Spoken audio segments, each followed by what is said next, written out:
জীবনে কখনো হতাশ হবেন না। জীবনে যাই হয়ে যাক না কেন কখনো হতাশ হবেন না।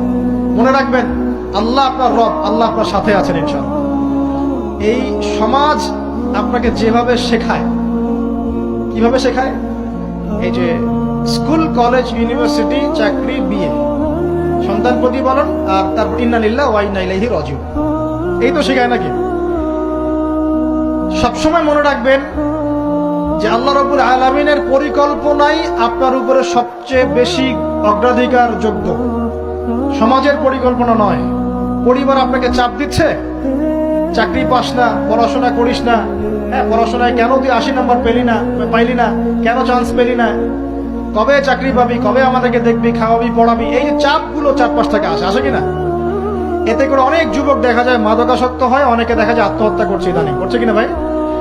এই শব্দটা থেকে আমি এই পয়েন্টটা আজকে লিখেছিলাম যে ভুলেও আল্লাহর প্রতি বিশ্বাস এবং তাওয়াক্কুল হারাবেন না।